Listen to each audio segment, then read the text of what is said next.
Fairfax.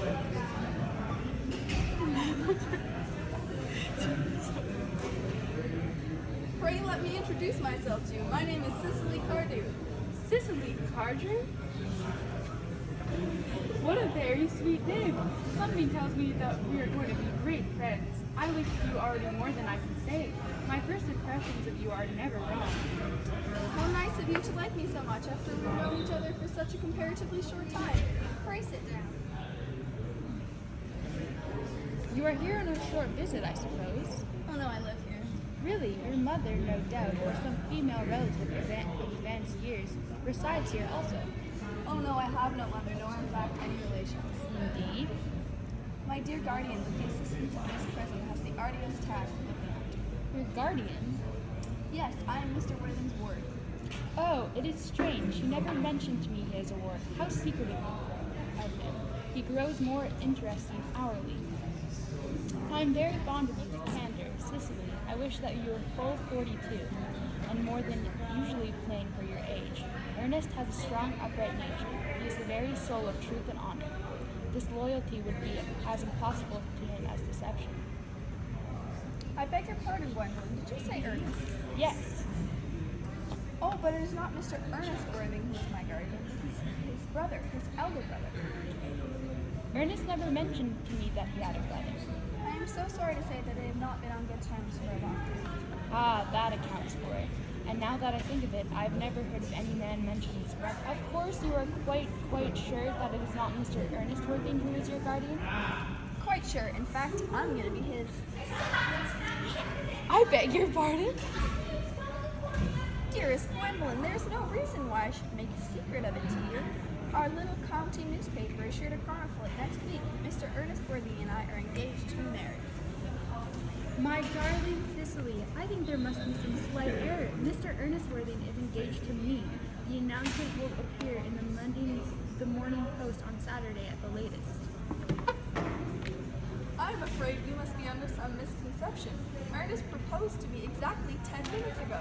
I'm so sorry, dear Cicely, if it is any disappointment to you, but I'm afraid I have prior claim. It would distress me more than I can tell you, dear Gwendolyn, if it caused you any mental or physical anguish, but I feel bound to point out that since Ernest proposed to you, he's clearly changed his mind. Shall I lay the tea here? Yes, as usual.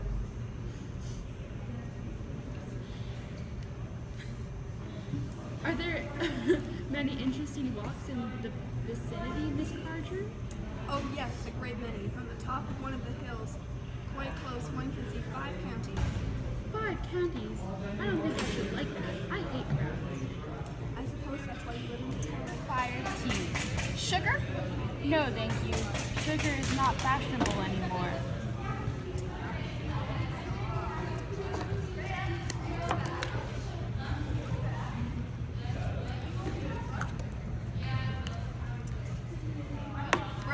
Cake or bread and butter? Bread and butter, please. Cake is rarely seen at the best houses nowadays.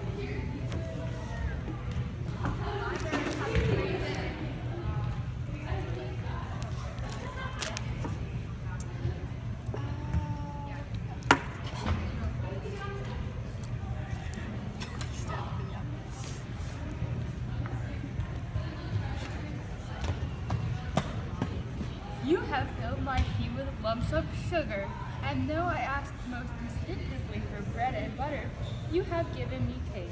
I am known for gentleness of my disposition and the extraordinary sweetness of my nature, but I warn you, Miss Cardew, you may go too far. To save my poor innocent trusting boy from the machinations of any other girl, there are no lengths to which I would go. From the moment I saw you, I distrusted you. I felt that you were false and deceitful, and I am never deceived in such matters. My first impressions of people are invariably right. It seems to me, Miss Fairfax, that I am trespassing on your valuable time. No doubt you have many other calls of a similar nature to make in the neighborhood. Ernest, my own Ernest. Gwendolyn, darling. A moment. May I ask if you're engaged to be married to this young lady? To dear little Cicely? Of course not. What could have put such into your pretty little head. Thank you. You may. I knew there must be some misunderstanding, Miss Fairfax. That is Mr. John Worthing. I beg your pardon. That's Uncle Jack. Here's Ernest. My own love. A moment, Ernest. May I ask you, are you engaged to this young lady? What young lady? Good heavens. Yes, to good heavens, Gwendolyn. I mean Gwendolyn. Of course not. What could have put such an idea into your pretty little head? Thank you. You may. I felt there was some slight error, Miss Cardew. This gentleman who is now embracing you is my cousin, Mr. Algernon Moncrief. Algernon Moncrief? Oh! Are you called Algernon? I cannot deny it. Oh! Is your real name John? I could deny it if I liked. I could deny anything if I liked, but my name certainly is John. It has been John for years. A gross deception has been practiced on both of us. My poor wounded sister. My sweet, wronged Gwendolyn. Oh, you stand over there. You will call me sister, will you not? There's just one question I would like to be allowed to ask my guardian. An admirable idea. Mr. Worthing, there is just one question I would like to be permitted to put to you. Where is your brother Ernest? We are both engaged to be married to your brother Ernest. So is it a matter of some importance to us to know where your brother Ernest is at the present? Gwendolyn, Cicely, it is very painful for me to be forced to speak the truth. It is the first time in my life that I have ever been reduced to such a painful position, and I am really quite inexperienced in doing anything of the kind. However, I will tell you quite frankly that I have no brother Ernest. I have no brother at all. I never had a brother in my life, and I certainly have not the smallest intention of ever having one in the future. No brother at all? None. Had you never a brother of any kind?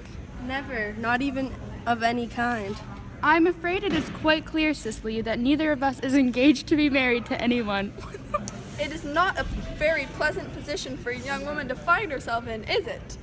Let us go into the house. They will hardly venture to come after us there.